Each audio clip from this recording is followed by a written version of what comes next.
సర్వాధికారి పరిశుద్ధుడా మహోన్నతుడా, మీ ఉన్నతమైన పవిత్రమైన నామానికి స్తుతులు స్తోత్రాలు తండ్రి. ఈ దినాన్న మమ్మల్ని సజీవులుగా ఉంచారు.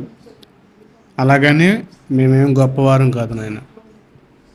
కేవలం మీ కృప ద్వారా మాత్రమే మమ్మల్ని ప్రేమించి రక్షించారు. అందుకు స్తోత్రాలు. మీ కృపలో బలపడుతూనైనా జరుగుతున్న ప్రతి విపత్తులకునైనా మీదట స్థిరమైన విశ్వాసంతో నిలబడగల శక్తిని, ధైర్యాన్ని మాకు అనుగ్రహింపజేసి నడిపించుకుంటూ క్రీస్తు వారి యొక్క మహోన్నతమైన నామంలో ప్రార్థించి అడిగి వేడుకుంటున్నాం మా పరమ తండ్రి. ఆమేన్. దేవుని లేఖనాలను మనం చదివే ముందుగా ఈరోజు మొన్నటి దినాన ఒక వార్త అనేది మనందరికీ తెలుసు అని అనుకుంటున్నాను. ఒక విమానము అనేది అహ్మదాబాద్లో జరిగిన ఒక ప్రమాదం. ఆ ప్రమాదంలో 241 మంది ఒక్కసారిగా ఆ విమానం కూలిపోవడంతో అందరూ ఖాళీ బూడిదైపోయారు. అందులో ఒక వ్యక్తి మాత్రమే ఎగ్జిట్ డోర్ నుంచి దూకి బ్రతికాడు. ఇంకా విషాదం ఏంటంటే, ఆ విమానం ఏదైతే కూలిందో ఆ చోట మెడికల్ కాలేజీ ఉంది. ఆ కాలేజీల్లో కొంతమంది, అప్పుడే భోజనానికి వెళ్ళిన విద్యార్థులు కూడా కొంతమంది చనిపోయారని ఉదయకాలంలో వార్తలు చూసినప్పుడు 241 కాస్త 270కి మృతులు చేరినవని అంటున్నారు. ఇలా ఒకదాని వెంబడి ఒకటి మొన్నటిదాకా చూస్తే కనుక సమ్మర్కి జాలీగా గడపడానికి వెళ్ళిన వారిని ఉగ్రవాదులు కాల్చి భర్తలను చంపేశారు. మళ్ళా నిన్న దుబాయ్లో ఒక 64 అంతస్తులు కలిగిన ఒక అంతస్తు కూడా కాలిపోయింది. మళ్ళా ఇరాన్ ఇస్రాయిల్కి మరలా యుద్ధాలు జరుగుతున్నవి. ప్రమాదాల వెంబడి ప్రమాదాలు. వందనాలు. ప్రమాదాల వెంబడి ప్రమాదాలు. ఇలా మనిషికి ఉదయం లేచిన కాడ నుంచి కూడా ఏ రోజు కూడా సంతోషంగా గడిపే దినాలు అనేవి లేవు. సరే కదా, చక్కగా వివాహం చేసుకుని ఆనందంగా గడుపుతారంటే కనుక, ఒక ఆమె మధ్యకాలంలో చేసింది. వివాహం చేసుకుని భర్తను హనీమూన్కి తీసుకుని వెళ్ళి అక్కడ చంపేసింది. ఎన్నో ప్రమాదాలు, ఎన్నో విపత్తులు, యుద్ధాలు. అలాగనే ఆనందంగా జీవిద్దామంటే వివాహంలో కూడా తీరని మచ్చలు. వీటన్నిటికీ కూడా ఆలోచిస్తుంటే కనుక దేవుడు ఒక విషయాన్ని జ్ఞాపకం చేస్తున్నాడు. మనిషి జీవితం అనేది ఏదో బలమైనది, ఏదో గొప్పది, మనిషి ఊహించే జీవితం అంతా కూడా చాలా ఆనందాలతో గడుపుతాము అనుకునే పరిస్థితులు అయితే కనుక లేవు. ఏ రోజు ఎప్పుడు ఏమి సంభవిస్తుందనేది తెలీదు. అందుకే యాకోబు గారు రాసిన పత్రికలో యాకోబు గ్రంథకర్త ఒక విషయాన్ని ఇక్కడ తెలియజేస్తున్నాడు. యాకోబు రాసిన పత్రిక 4వ అధ్యాయము 14వ వచనంలో రాయబడిన మాట. యాకోబు గారు రాసిన పత్రిక 4:14. రేపేమి సంభవించునో మీకు తెలియదు, మీ జీవము ఏ పాటిది అంటున్నాడు. మీ జీవం ఏ పాటిది. విహారయాత్రకు వెళితే కనుక చనిపోతున్నారు. సరేలే, ఆశువుకాలం కదని సముద్రంలోనికి వెళ్ళారు, ఆ సముద్రంలో మునిగిపోయారు. లేదు, వివాహానికని బైక్ మీద వెళ్తున్నారు, బైక్ మీద కూడా ప్రమాదాలు. మనకు జీవానికి అంటే మన ప్రాణానికి గ్యారంటీ అనేది లేదు. ఏదో ఒక షాపు దగ్గరికి వెళితే ఆ షాపులో కొన్న వస్తువులకి ఇన్ని రోజులు గ్యారంటీ అని ఇస్తున్నాడు, గ్యారంటీ ఇస్తున్నాడు. మనిషి చేసే ఒక వస్తువుకి అనేది దానికి గ్యారంటీ అనేది ఉంది. కానీ మానవ జీవితానికి దేవుడు గ్యారంటీ అనేది పెట్టలే. జీవమేపాటిది అని ప్రశ్నించాడు. ఎందుకు గ్యారంటీ పెట్టలేదు ఆయన? ఎందుకు గ్యారంటీ పెట్టలా? మనిషికి దేవుడు ఏమైనా ఆయుస్సు, అనంతమైన ఆయుస్సు భూమి మీద ఇచ్చేస్తే కనుక, అనంతమైన ఆయుస్సు మనిషికి భూమి మీద ఇచ్చేస్తే కనుక మనిషి ఇంకా విచ్చలవిడిగా బ్రతుకుతాడు. ఇప్పటికే మనిషి దేవుని కంటే ఎక్కువ జీవితాన్ని లేదు, ఎక్కువ ఆశయాలతో బ్రతకాలనుకుంటున్నాడు. మనిషి జీవితంలో ఇలాంటి విపత్తులకు, ఇలాంటి ప్రమాదాలకు చూస్తున్నప్పుడు మరొక విషయం నాకు గుర్తొస్తుంది. అది ఆమోసు గారు రాసిన గ్రంథం, ఆమోసు గ్రంథం 5వ అధ్యాయము ఆమోసు గ్రంథం 5వ అధ్యాయము 16వ వచనం నుండి చూద్దాం. దేవుడును సైన్యములకు అధిపతిగైన యెహోవాను సెలవిచ్చినదేమనగా, నేను మీ మధ్య సంచరించబోచున్నాను గనుక రాజ్య మార్గములన్నిటిలోనూ అంగలార్పు వినబడును. రాజమార్గాలంటే పట్టణాల్లో ఈరోజు ఏముందంటే కనుక అంగలార్పు వినబడును. అలాగని పట్టణాల్లోనే అంగలార్పు ఉందంటే కనుక వీధుల్లోనూ జనులు కూడి అయ్యో శ్రమ అందురు. అంగలార్చుటకు వారు సేద్యగ్రాండ్లను పిలిపింతురు. రోదన చేయు నేర్పుగలవారిని అంగలార్చుటకును పిలుతురు. ద్రాక్ష తోటలన్నీ రోదనకు వినబడును. యెహోవా దినము రావాలనని ఆశ పెట్టుకుని ఉన్నవారులారా, మీకు శ్రమ. యెహోవా దినము వచ్చుట వలన మీకు ప్రయోజనమేమి? అది వెలుగు కాదు, అంధకారము అంటున్నాడు. ఆమోసు గారు దేవుడు గురించిన కొన్ని సంగతులు చెప్తున్నాడు. దేవుడు సెలవిచ్చిన మాటలు, మనిషికి జరగబోయే మాటలు, ప్రతీది మనిషికి ఈరోజు జరుగుతున్న విపత్తులు, ఇబ్బందులు, ప్రమాదాలు, హత్యలు, అత్యాచారాలు ఇవన్నీ జరుగుతున్నాయి. ఎందుకు జరుగుతున్నామంటే రాబోయే కాలం అంతా మంచిది కాదని చెప్పడానికి. ఇంకా మనిషి జీవం అనేది ఏ పాటిది అంటున్నాడు అంటే ఎంత అంటే ఈరోజు మనిషి ఏమనుకుంటున్నాడంటే నాకేంటి అనుకుంటున్నాడు. ఒకప్పుడు మనిషికి తినడానికి అనేది సరైన తిండి, చక్కటి వస్త్రాలనే ఉండేవి కాదు.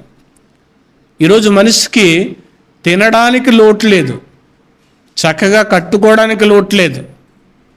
ఇంకెలా ఉన్నారంటే కనుక ప్రతీదీ సెలబ్రేషన్ చేస్తున్నారు. ఈరోజు ప్రతీదీ సెలబ్రేషన్ అంటే పండుగ చేసుకుంటున్నారు. మొన్ననే ఒక వార్త చూసాం, బావా బామ్మర్దుల ఫంక్షన్ పెట్టుకున్నారు. అంటే ఇంకా మరొకటి ఏం చేస్తాడంటే అలా కుక్కకి శ్రీమంతం చేసి ఒక 500 మందికి భోజనాలు పెట్టాడంట. అంటే మనిషికి ఏమవుతుందంటే కనుక సంపద పెరుగుతుంది,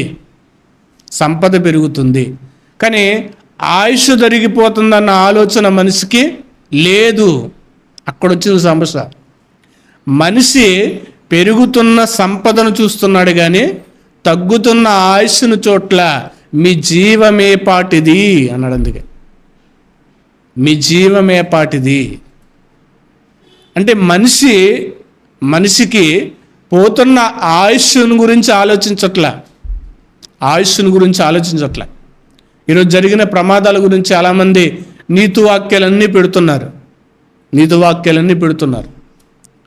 జరుగుతున్న ప్రమాదాలకు, జరుగుతున్న విపత్తులకు, వీటన్నిటికీ కూడా మనిషి తెలుసుకోవాల్సింది ఏంటంటే నీ జీవం. ఈ జీవం అనేది చనిపోతే ఎక్కడికి వెళ్తాం? బ్రతుకుండగా ఈ జీవం కొరకు ఏం చేయాలి? చనిపోతే ఎక్కడికి వెళ్తాం? ఇది ప్రతి మనిషి తెలుసుకోవాలి. అందుకే నేను ప్రశ్న వేశాడు, మీ జీవం ఏపాటిది అని చెబుతూ జరగబోయే విపత్తులన్నీ కూడా ఆమోస్ గారి ద్వారా దేవుడు సెలవిస్తున్నాడు. ఇంకా పరిస్థితి ఎలా ఉంటుందో చెప్తున్నాడు. నేను ఎక్కువసార్లు ఈ విషయాన్ని మాట్లాడుకుంటూ వచ్చానమాట. 19వ వచనం చాలాసార్లు చెప్పాను మీకు. ఒకడు సింహమునొద్ద నుండి తప్పించుకొనగా ఎలుగుబంటి ఎదురైనట్టు వాడింటిలోనికి రాగా పోయి గోడ మీద చెయ్యి వేయగా పాము కరిచి చచ్చినట్టు ఆ దినములుండును. ఇది యెహోవా దినము, నిజముగా వెలుగై ఉండదు కదా అంటున్నారు. చూడండి, ఎలుగు ఏమాత్రమును లేకది కారు చీకటగా ఉండదా అంటున్నాడు. ఒకడు అడవులోనికి వెళ్ళాడు, సింహం ఎదురుపడ్డది, కానీ తప్పించుకున్నాడు. సింహం నుంచి తప్పించుకోవడం అంటే మాటలు కాదు. చాలామంది యాక్సిడెంట్లు కొంచెం త్రుట్టులో తప్పే ప్రమాదాలు చూస్తుంటాం. వాడు అనుకుంటాడు అమ్మయ్య బ్రతికేననుకుంటాడు, కానీ వాడు ఏదో రోజున ఏదో ఒక రీతిలో చనిపోవచ్చు. అంత ప్రమాదాన్ని తప్పించుకున్నవాడు సింపుల్గా కూడా చనిపోవచ్చు. ఇప్పుడు ఒకడు సింహము నుండి తప్పించుకున్న తర్వాత ఎలుగుబంటి వచ్చింది, ఏదో కష్టపడి దాన్ని తప్పించుకున్నాడు. అమ్మయ్య బ్రతికాను అని ఇంటి దగ్గరికి వచ్చాడు, కానీ గోడ మీద చేయి వేయగానే పాము కరిచి చనిపోయాడు. అంటే మనిషి జీవితం అనేది ఇంత ప్రమాదకరమైన జీవితం. మన జీవం అనేది ఇంత ప్రమాదకరమైన జీవితం. ఇలాంటిది మనిషి యొక్క ఆయుష్. మనిషి యొక్క ఆయుష్ అనేది ఏమవుతుందంటే కనుక తరిగిపోతుంది. మనిషికి వస్తున్న ప్రమాదాలు అనేవి చాలా విచిత్రంగా ఉంటున్నాయి.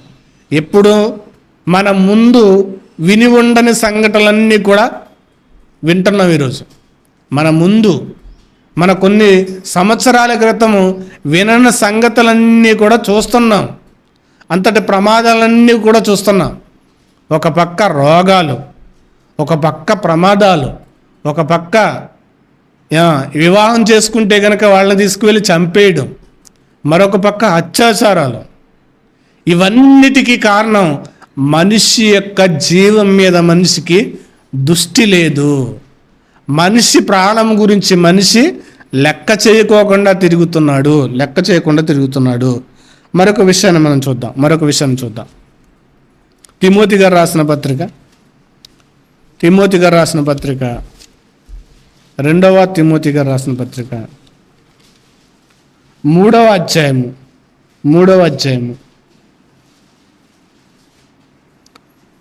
వచనం నుండి చూద్దాం. అంత్య దినములలో అపాయకరమైన కాలంలో వచ్చునని తెలుసుకోండి అంటున్నాడు. ఇది అంత్యకాలము.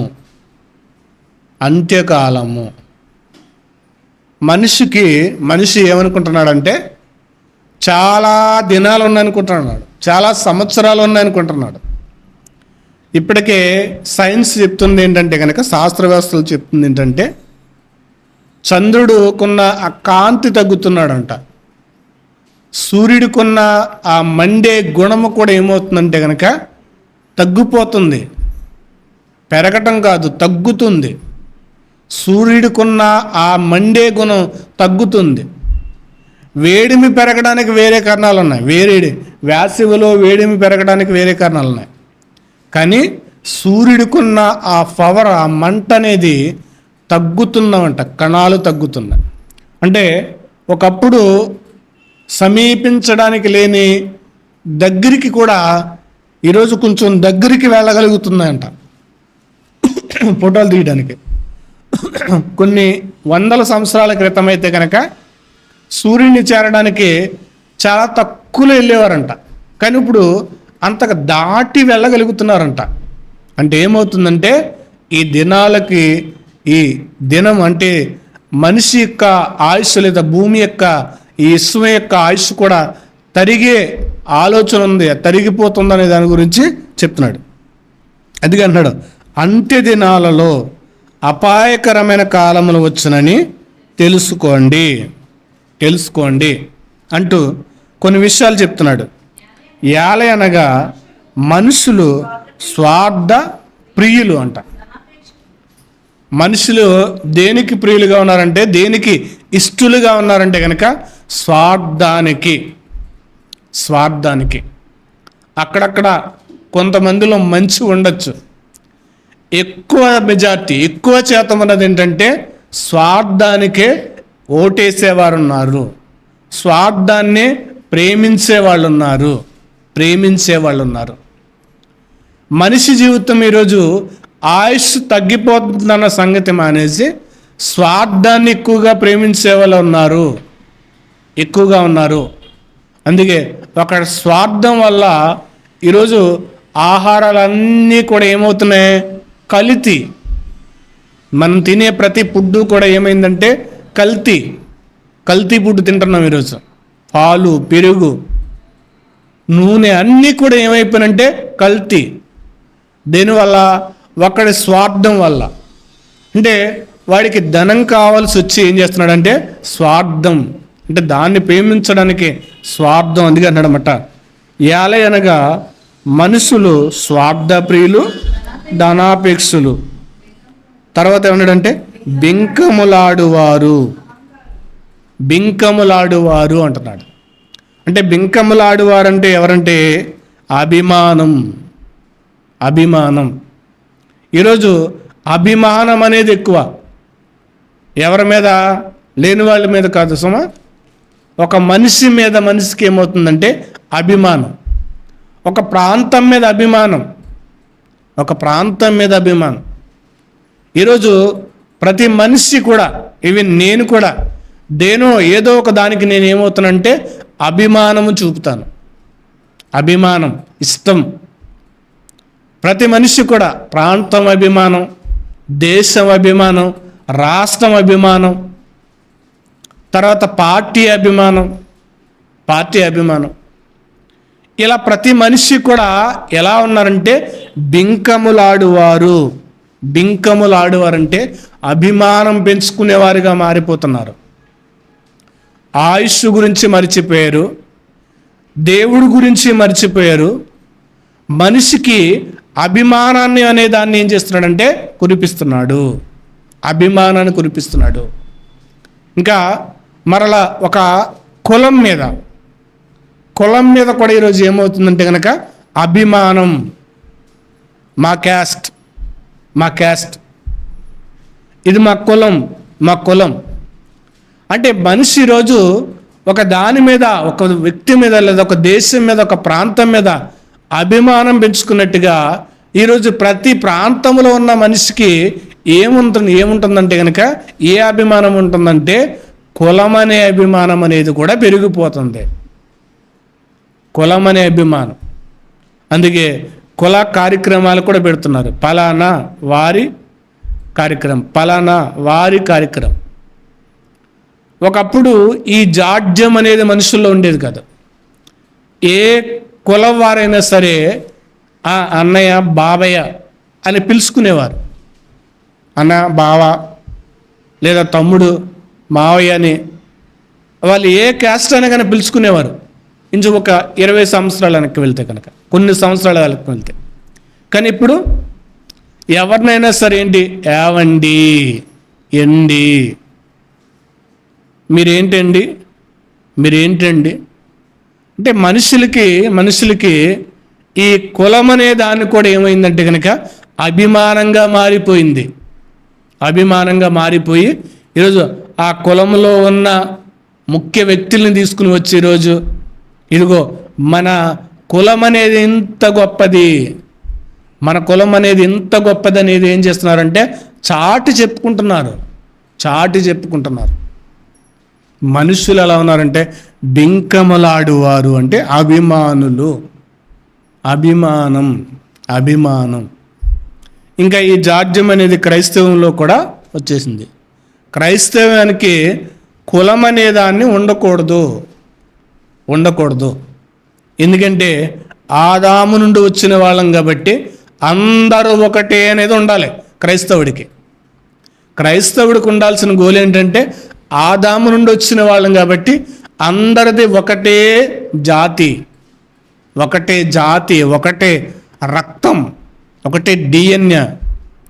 కానీ ఇందులో కూడా ఏమైందంటే కనుక కులాలు వచ్చేసి ఏమన్నారంటే ఇదిగో పలానా సంఘం అని బోర్డులు తగిలించుకునే వ్యవస్థకు వచ్చేస్తుంది. అందుకే బింకములాడువారు, అంత్యకాలంలో ప్రమాదకరమైనవి ఇవి. ఒక మనిషి ఇదిగో హెలికాప్టర్ కూలి చనిపోతున్నాడు, అది ప్రమాదమే. మనిషి బ్రతుకున్న మనుషులో ఇవి జరుగుతుంటే కనుక ఇవి కూడా ప్రమాదాలే. ఈ ప్రమాదాలు గుర్తించకపోవడానికి గల కారణం ఏంటంటే నా జీవం ఏపాటిది, నేనెంత అని అనుకోవట్లేదు. దేవుడు ఆకాశ మహాకాశాలను పట్టజాలని వాడైన మనిషి భూమి మీద నలుసు వంటి వాడు. కానీ మనిషి ఏమనుకుంటున్నాడంటే నేనెంత అనుకుంటున్నాడు. నేనేంటి అనుకుంటే కనుక ఆ మనిషికి బోధపడుతుంది. నేనేంటి అని జీవించగలిగితే కనుక మనిషి యొక్క జీవితం ఏంటో అర్థమవుతుంది. కానీ మనిషి అది ఆలోచించట్లేదు. బింకములాడువారు, అభిమానము, గర్వం అని కూడా వస్తుంది. తర్వాత అహంకారులు అంటే మనకు తెలిసిందే. మనిషికున్న అహం అనేది ఈరోజు ఇంత అంతా కాదు, ఉన్నది కొంచెమైనా గాన మనిషికి అహం అనేది బాగా పెరిగిపోయింది. నాకేంట్లే, నేనెవళ్ళకి చేయాలి అనే యొక్క ఆ తత్వంలోనికి మనిషి ఏమైపోయాడంటే ఈరోజు పెరిగిపోయాడు. తర్వాత అహంకారులు, దోషకులు ఎక్కువైపోయారు. దోషకులు, తల్లిదండ్రులకు అవిధేయులు, కృతజ్ఞత లేని వారు. ఒకటి మేలు చేస్తే వాడికి కృతజ్ఞత అనేది లేదు. చేసేవలే, చేయకుండా ఉంటానా అని కృతజ్ఞత లేని వారు కూడా ఉన్నారు. తర్వాత అపవిత్రులు. మనిషి ఈరోజు ఎక్కువగా పోషిస్తున్నది ఏంటంటే కనుక అపవిత్రత. ఇది చాలా ప్రమాదం. అపవిత్రత అనేది కూడా ప్రమాదమైనదే. అపాయకరమైన కాలంలో ఉన్నది అపవిత్రత కూడా ప్రమాదమైనదే.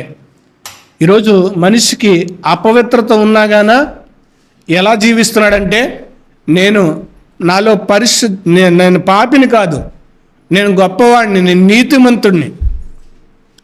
నీతిమంతుణ్ణి. మనిషిని సర్వం నాశనము చేసేది, కొలాప్స్ చేసేది ఏంటంటే అపవిత్రత.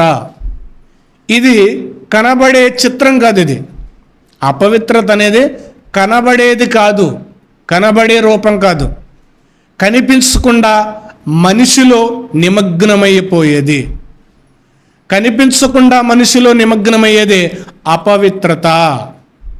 అపవిత్రత.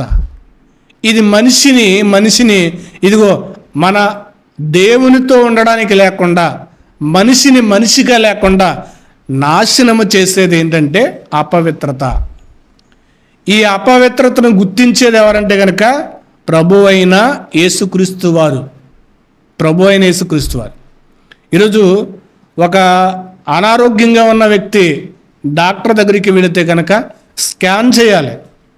అతల్లో ఉన్న రోగం తెలియాలంటే డాక్టర్ దగ్గరికి వెళితేనే తెలుస్తుంది రోగం. రోగం.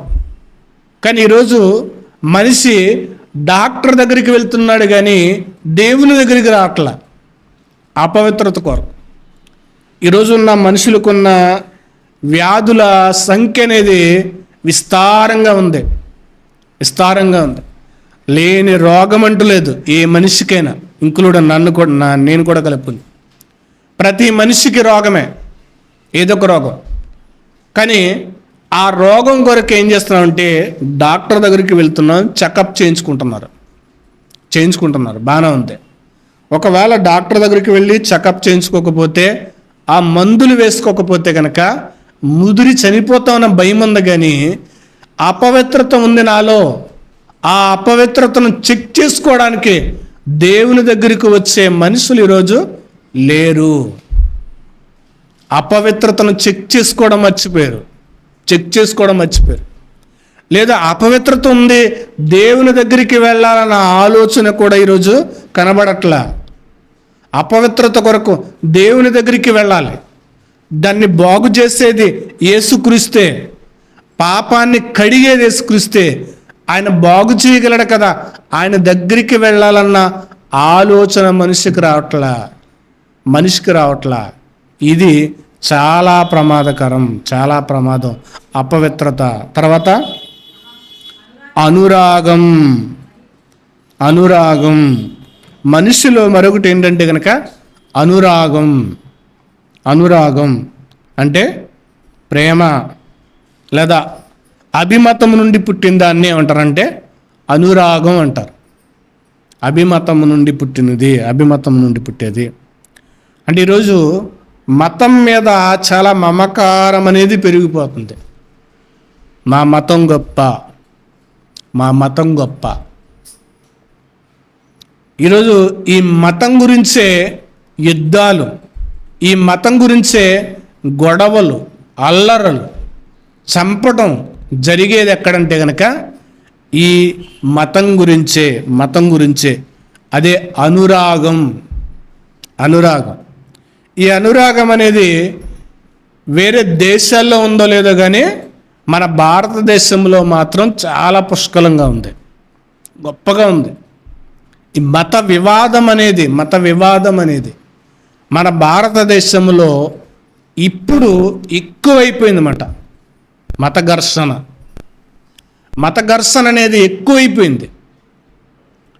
ఒకప్పుడు క్రిస్టియన్స్టీ అంటే కనుక గౌరవించేవారు. కానీ ఈరోజు క్రిస్టియానిటీ మాట్లాడితే, నోరెత్తితే కొడుతున్నారు, మాట్లాడితే కొడుతున్నారు, సువార్త చెబితే కొడుతున్నారు.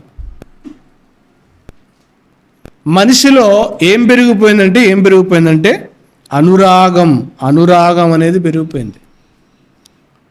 అంటే మనుషులకి అభిమతం ద్వారా వచ్చే ఆ అభిమాన మనుషులు ఏమైపోయిందంటే గూడు కట్టుకుపోయింది. ఇది అంత్యకాలంలో జరుగుతున్న మరిన్ని ప్రమాదాలు. తర్వాత అతిద్వేషులు, అపవాదకులు. అతిద్వేషులు అంటే ఎవరంటే కనుక ఒక ధర్మాన్ని దేశించేవాడు, దూషించేవాళ్ళని ఏమంటారంటే అతిద్వేషులు అంటారు. అంటే ఒక క్రైస్తవుడు వేరొక మతాన్ని కూడా దూషించకూడదు. ఇది రాజ్యాంగబద్ధమైనది. ద్వేషించడము, దూషించడం అనేది తప్పు. ఇది దేవుడు కూడా ఖండించే విషయం. ఒక మతాన్ని ద్వేషించకూడదు. ఎందుకంటే మన యొక్క కీర్తిని లేదా యేసుక్రీస్తు వారి గొప్పతనాన్ని చెప్పినప్పుడు ఆ వ్యక్తి ఖచ్చితంగా ఆలోచిస్తాడు. చెప్పడం వరకు ఎందుకే అంటున్నాడు, యేసుక్రీస్తు వారు కూడా ఏమన్నారంటే మీరు సర్వలోకానికి వెళ్ళి సువార్తను ప్రకటించండి. నమ్మి రక్షింపబడితే, బాప్తిసం తీసుకుంటే వాడు రక్షింపబడతాడు. నమ్మిన వాళ్ళే రక్షింపబడతారు. నమ్మకపోతే కనుక వాళ్ళకి శిక్ష ఉంది. కానీ మీరు ఏం చేయాలంటే వెళ్ళి చెప్పండి, సువార్త ప్రకటించండి అన్నాడు. కానీ ఈరోజు ఏం చేస్తున్నారంటే కనుక అతిద్వేషం అనేది చూపిస్తున్నారు. అతిద్వేషులు ఎక్కువైపోయారు. ఇది క్రైస్తవంలో కూడా ఎక్కువైపోవడం బట్టి అవతల వాళ్ళు కూడా ఏం చేస్తున్నారంటే తిరిగి మాట్లాడుతున్నారు. ఇది చాలా ప్రమాదకరమైనది. ఒక మతాన్ని ద్వేషించడం కానీ, ఒక మతాన్ని దూషించడం కానీ సరైనది కాదు. ఇది అతిద్వేషులకు ఉన్న లక్షణం. ఈ అతిద్వేషం ఉన్న లక్షణం లేదా ఉద్దేశం ఎవరిలో ఉందంటే కనుక ఈవెన్ క్రైస్తవులు అని చెప్పుకునే వారిలో కూడా పెరిగిపోయింది. అలాంటి వారిని ఎంకరేజ్ చేయకూడదు. అలాంటి వారిని పట్టించుకోకూడదు కూడా. అతిద్వేషులు ఎక్కువైపోయారు. తర్వాత అపవాదకులు, నిందలు వేసేవారు, చెడ్డవారిగా చిత్రీకరించేవారు, అపకీర్తిని ఆపాదించే వాళ్ళని ఏమంటారంటే అపవాదకులు అంటారు. తర్వాత అజితేంద్రియులు అంటే కనుక వీళ్ళు ఎవరు అంటే కనుక అజితేంద్రియులు అంటే కనుక ఇంద్రియ నిగ్రహము లేని వాళ్ళు లేదా వివేచన లేని వాళ్ళు అంటారు. అజితేంద్రియులు అంటే కనుక వివేచన లేని వాళ్ళు, బుర్ర పని చేయని వాళ్ళు అంటారు. వాళ్ళని అజితేంద్రియులు అంటారు. అంటే వాళ్ళు చెప్పేది ఎందుకు చెబుతున్నారో అర్థం కాదు. ఎదుటివాడు చెప్పేది కూడా ఏం చేయాలంటే వినరు. అలాంటి వాళ్ళని అజితేంద్రియులు అంటారు. అంటే వివేచన లేకుండా మాట్లాడేవారిని అంటారు. అందుకే బైబిల్ గ్రంథంలో కొన్ని సంగతులను మనం చూద్దాం. రోమిలికి రాసిన పత్రిక 8వ అధ్యాయము 22వ వచనం. సృష్టి యావత్తు ఇది వరకు ఏకగ్రీవముగా మూల్గుచు ప్రసవ వేదన పడుచున్నదని ఎరుగుదుము అంటున్నాడు.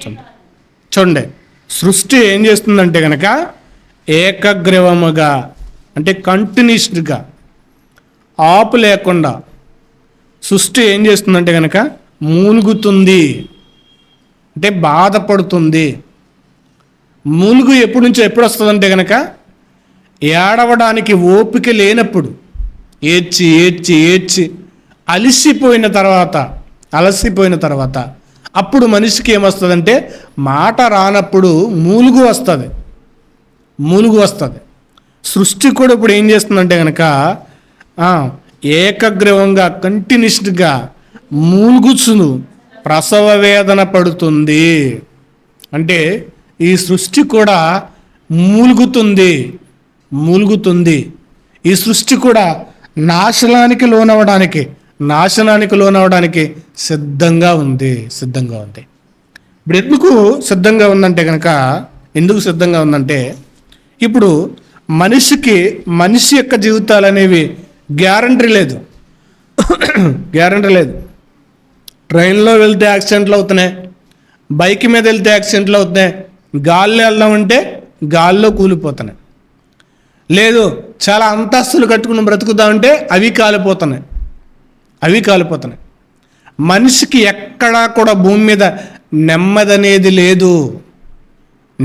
లేదు. మనిషి నెమ్మదిగా జీవించుదామనుకుంటే కనుక మనిషికి వల్లపడదు. ప్రమాదాల నడుమ మనిషి జీవితం. ప్రమాదాల నడుమ అంటే ప్రమాదాల్లో నుండి మనిషి వెళుతున్నాడు. ఒక చోట భయంకరమైన భూకంపం వచ్చి కొన్ని 100 మంది చనిపోయారంట. ఆ 100 మంది చనిపోయినప్పుడు ఒక్కడ బ్రతికాడంట. బ్రతికి ఆ చవాల గుట్టల మధ్య నడిచి వెళ్తున్నప్పుడు అతడి ఆలోచన, అతడి పరిస్థితి ఎలా ఉంటుందో ఒకసారి ఊహించుకుంటే 100 శవాల మధ్య ఒక వ్యక్తి నడిచి వెళితే ఎలా ఉంటుందో ఈరోజు మనిషి జీవితం కూడా అలాగే ఉంది. అంటే ఎక్కడికి వెళ్దామన్న నెమ్మది లేదు, ఎక్కడికి వెళ్దామన్న సుఖం లేదు. మనిషి జీవితం అంతా కూడా అశాంతితో ఉండే జీవితమే.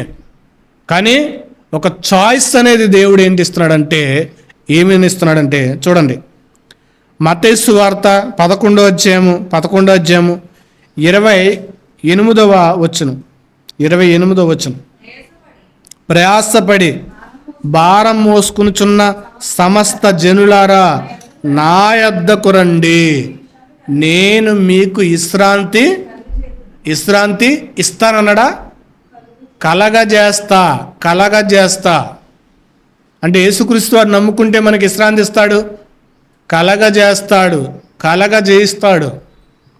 అందుకే శిష్యులతో అన్నాడు, నేను వెళ్ళని ఎడల మీకు నివాసాలు ఉండవు. నేను వెళ్ళి సిద్ధపరిచి మరలా వస్తా. నేను నివాసాలు సిద్ధపరచడానికి వెళ్తున్నా. నేను మీకు విశ్రాంతిని కలగజేతును. ఎక్కడ? భూమి మీద కాదు. ఆయన ఉండే చోటు. మనిషికి విశ్రాంతి అనేది భూమి మీద కాదు. ఈ భూమి స్థిరమైనది కాదు. భూమి ఏకగ్రీవంగా మూలుగుతుందంట. ఈ మనుషులను మోయలేక, మనుషులు చేసే పాపాలను చూడలేక, వినలేక, మనిషి బ్రతుకుతున్న అన్యాయమైన బ్రతుకును చూడలేక ఈ సృష్టి ఏం చేస్తుందంటే మూలుగుతుంది. దేవా, ఎప్పుడు తీసుకువెళ్తావు, ఎప్పుడు తీసేస్తావు అని సృష్టి మూలుగుతుంది. మనిషికి ఇదిగో అపాయకరమైన దినాలే, అపాయకరమైన ప్రమాదాలే. మనిషి ఏ చోట కూడా నెమ్మది లేని దినాలే. కానీ ఈ నెమ్మది లేని జీవితంలో ఒకవేళ మనం ఎలాగైనా చనిపోయినా గన మనకి విశ్రాంతి రావాలంటే గనక, మనకి ప్రమాదాల్లో చనిపోయినా, విపత్తుల్లో చనిపోయినా మనకి నెమ్మది రావాలంటే, విశ్రాంతి రావాలంటే కనుక యేసుక్రీస్తు వారి దగ్గర అదే చెప్తున్నాడు అన్నమాట. ప్రయాసపడి భారం మోసుకుంటున్న సమస్త జనులారా నా యొద్దకు రండి, నేను మీకు విశ్రాంతిని కలగజేస్తాను అంటున్నాడు. యేసుక్రీస్తు వారు మనిషికి విశ్రాంతి కలగజేసేవాడు. ఇది మనిషి గుర్తెరగట్ల. మనిషికి ప్రమాదాలనే ఉన్నాయి. ఈ జీవం గొప్పదేమో, నేను ఇంకా ఎక్కువ సంవత్సరాలు బ్రతికేస్తానేమో అని మనిషి జీవిస్తున్నాడు. కానీ మనిషి జీవం కొద్దిపాటిదే. మనిషి జీవితం ఆవిరి వంటిదే అన్నాడు, గడ్డి వంటిదే అన్నాడు, ఎత్తలేని నీటి వంటిది అన్నాడు. నీటి వంటిది. ఒక మూటనైతే ఎత్తగలం మనం కొంతసేపు, మనం మోయగలిగిన బరువును చేతుల మీద మోసి ఉంచగలం. కానీ నీటిని ఎత్తి పెట్టుకుని ఎంచోపు ఉండగలం? అలా ఏదో రకమైన దోశలోంచి అది చివరికే కారిపోతుంది. మనిషి జీవితం కూడా అలాంటిది అన్నాడు, ఆవిరి వంటిది అన్నాడు, గడ్డిలా వాడిపోయేది అన్నాడు. ఎన్ని సంగతులు చెప్పాడు. మనిషి జీవితం అశాశ్వతమైనదని ఎన్నో సంగతులు దేవుడు రాయించాడు. ఈ ఆవిరి వంటి జీవితానికి యేసుక్రీస్తు గారి దగ్గరకు వచ్చి నీ అపవిత్రతను స్కాన్ చేయించుకుని దానికి పశ్చాత్తాపడి ఆయన పాదాల దగ్గర బ్రతికితే కనుక మనకి విశ్రాంతి కలగజేస్తాడు. మనకి బెడ్ రెస్ట్ కలగజేస్తాడు. హాస్పిటల్లో జాయిన్ అయితే ఏం చేస్తాడు? కొన్ని రోజులు రెస్ట్ తీసుకోవాలని రూమ్ రాస్తాడు. మనం రెస్ట్గా ఉండడానికి రూమ్ రాస్తాడు. ఇప్పుడు యేసుక్రీస్తు వారి దగ్గరికి వచ్చి మన పాపాలకి స్కాన్ చేయించుకుంటే కనుక ఆయన కూడా మనకి బెడ్ రెస్ట్ రాస్తాడు. అది భూమి మీద కాదు, ఆయన ఉండే చోటు, ఆయన ఉండే లోకంలో, ఆయన ఉండే దగ్గర. చివరిగా ఒక మాట చూసి ముగించుకుందాం. జపన్య గ్రంథం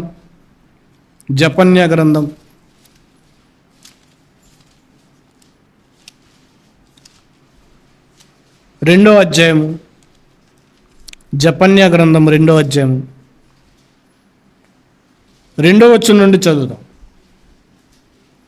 2వ వచనం నుండి చదువుదాం. విధి నిర్ణయం కాక మునిపే యెహోవా కోపాగ్ని మీ మీదకి రాక మునిపే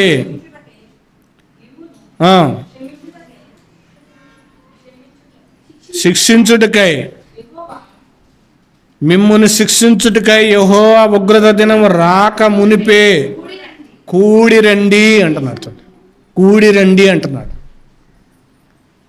ఈరోజు చాలా చోట్ల సువార్త సభలు లేవు. మన ప్రాంతంలో లాగా సువార్త సభలనేవి లేవు, జరగనివ్వని పరిస్థితి. అందుకే అన్నాడు దేవుడు, ఒక మాట సెలవిస్తున్నాడు, విధి నిర్ణయం కాక మునిపే, అంటే నీ దినాలు ముగించక ముందే, నీ ఎప్పుడు ఉంటావో నువ్వు బ్రతుకుండగానే విధి నిర్ణయం కాక మునిపే అంటే నువ్వు చావక ముందే అని అర్థం. నువ్వు చావక మునిపే యెహోవా కోపాగ్ని నీ మీదకు రాక మునిపే మిమ్మును శిక్షించుటకై యెహోవా ఉగ్రత దినములు రాక మునిపే కూడి రండి అంటే ఆయన నీ దగ్గరకు కూడడానికి రండి, చేరడానికి రండి. అందుకే అంటారు సువార్త కూటములు అంటారు, సువార్త కూడికలు అంటే ఎందుకంటే ఇవి ఆయన దగ్గర కూడి రావడానికి, కూర్చోవడానికి, ఆయన దగ్గర సంభాషణ చేయడానికి, ఆయన దగ్గర మనం ఏం చేయాలంటే క్షమాపణ వేడుకోవడానికి.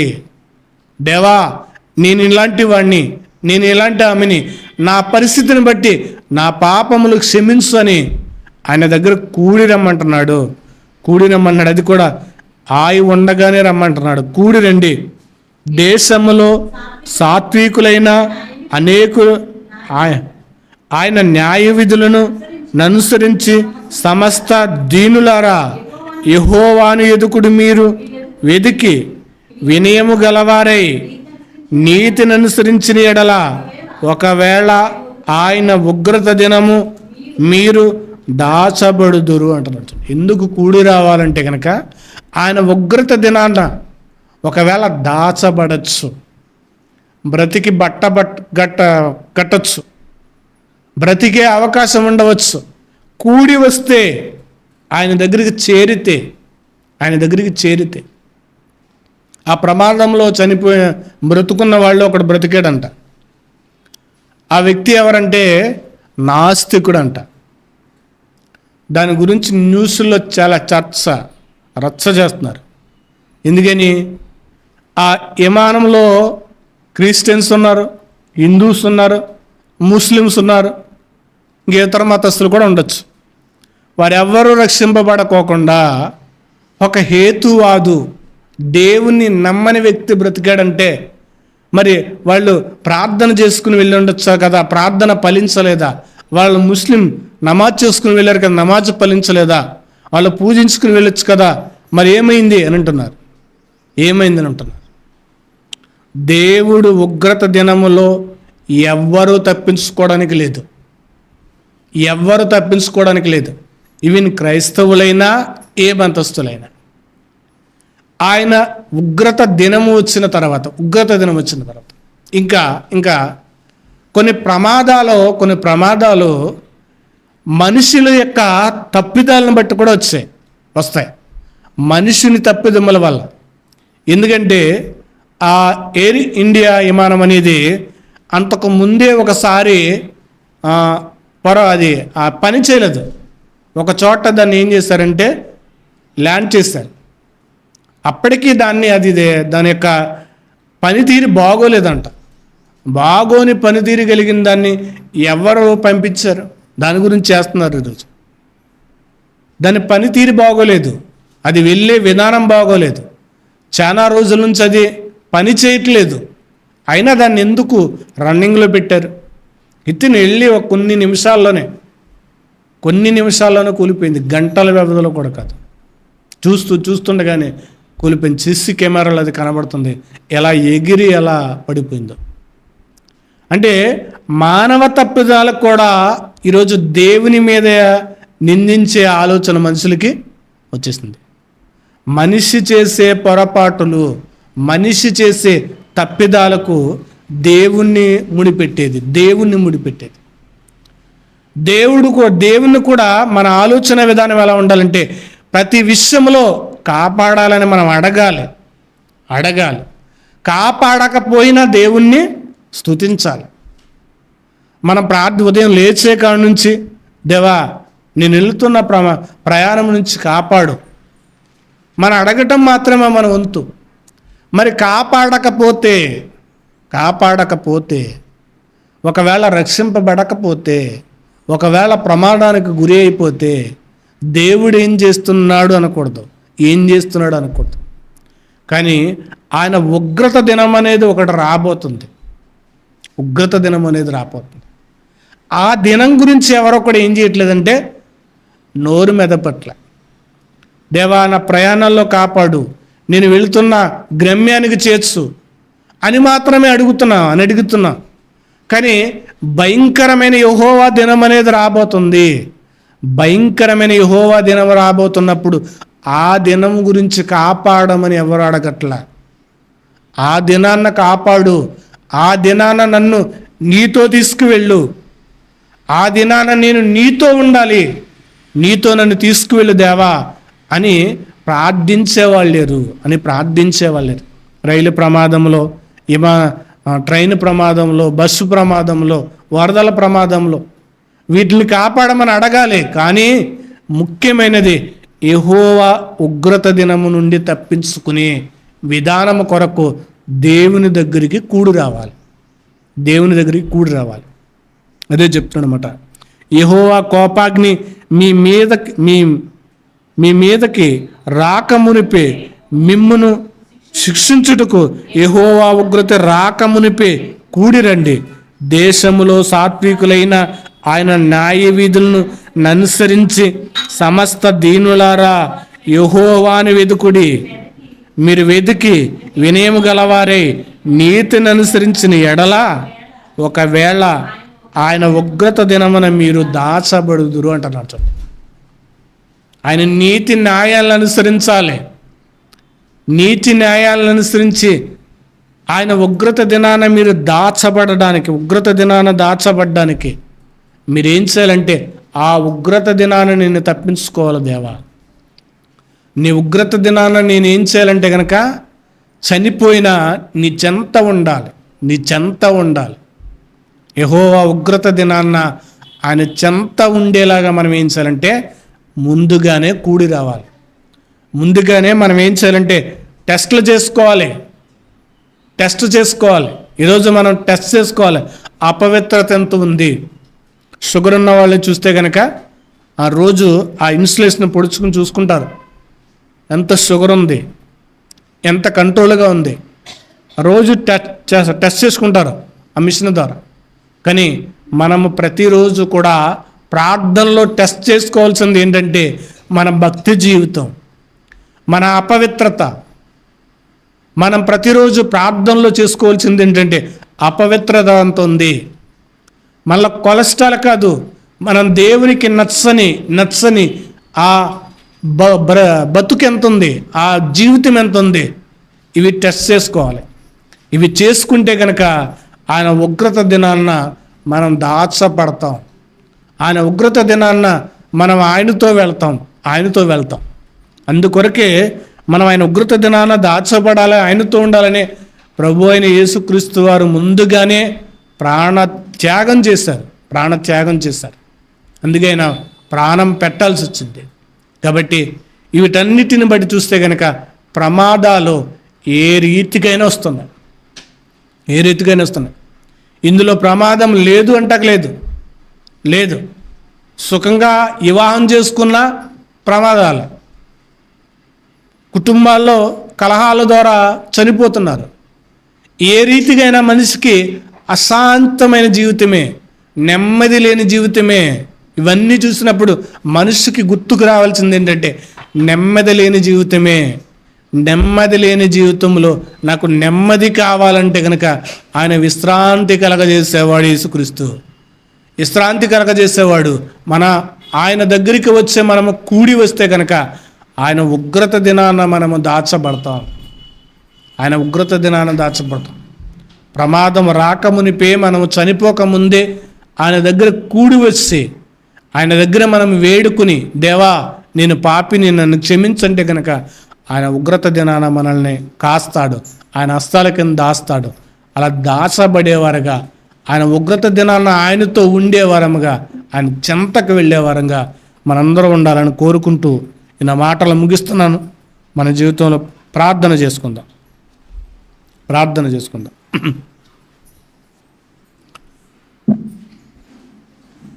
సర్వాధికారి, పరిశుద్ధుడా, మహోన్నతుడా, నైనా మానవ జీవితం అనేది నైనా ఏ రోజు, ఏ స్థితిలో, ఏ రీతిలో కూడా సంతోషం అనేది లేదు, ఆనందం అనేది లేదు, నెమ్మది అనేది లేదు. కుటుంబాల్లో నెమ్మది లేదు, వివాహ జీవితాల్లో నెమ్మది లేదు, ప్రయాణాల్లో నెమ్మది లేదు, దేశాల మధ్య నెమ్మది లేదు నాయన, రాష్ట్రాల మధ్య నెమ్మది లేదు. ఏ కోశాన చూసిన మనిషిలో నెమ్మది, సమాధానము, శాంతి అనేది లేదు నాయన. మనిషికి విశ్రాంతి కలగాలంటేనైనా భూమి మీద మాత్రము లేదని మీరు చెబుతున్నారు. విశ్రాంతి లేని భూమి మీద మనిషి తనకు జీవితాన్ని గుర్తెరిగినైనా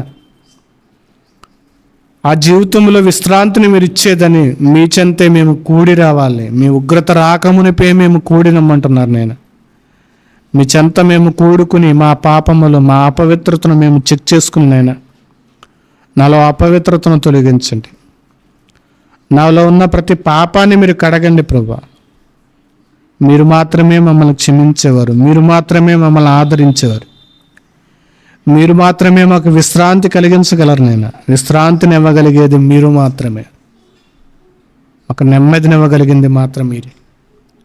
మీ ఉగ్రత దినాన్ని మేము దాటినైనా మీ ఉగ్రతలో మేము పాలు పొందకుండా, మీ ఉగ్రతలో మేము దాచబడే వరంగా మేము ఉండడానికినైనా మీ సహాయాన్ని మాకు అనుగ్రహింప చేయండి తండ్రి. మీ కృప మాకు అనుగ్రహింప చేయండి నైనా. ఉగ్రత దినాన మేమునైనా మిమ్మల్ని నైనా మీ సన్నిధి మీ చేతుల్లో ఉండాలి, మీ హస్తాల్లో ఉండాలి నైనా. అట్టి వారిగా మమ్మల్ని ఉంచండి. మా దోషాలు, మా అపరాధాలు, మా పాపాలు క్షమించండి. కూడి వచ్చిన బిడ్డలందరినీ జ్ఞాపకం చేసుకోండి ప్రభా. బలహీనంగా ఉన్న బిడ్డల్ని, అనారోగ్యంతో బాధపడుతున్న బిడ్డల్ని మీరు జ్ఞాపకం ఉంచుకుని వారి మీద మీ కరుణ, మీ కృప, మీ కనికరాన్ని వారి మీద కొమ్మరించినైనా వారిని బాగు చేసి, వారిని స్వస్థపరిచి, మీ కృపలో వారిని బలపరిచి సహాయం చేయమని ప్రార్థిస్తున్నాను తండ్రి. మీకు వందనాలు. మీరిచ్చే విశ్రాంతి కొరకు మేము ఎదురు చూస్తూ మేము సిద్ధపడే భాగ్యాన్ని మాకు అనుగ్రహింపచేసి నడిపించమంటూ కృప చూపించమని, మీ నెమ్మదిని, సమాధానం మాకు అనుగ్రహింప చేయమంటూ క్రీస్తు వారి ఉన్నతమైన నామంలో ప్రార్థించి అడిగి వేడుకుంటున్నాం మా పరమ తండ్రి. ఆమేన్.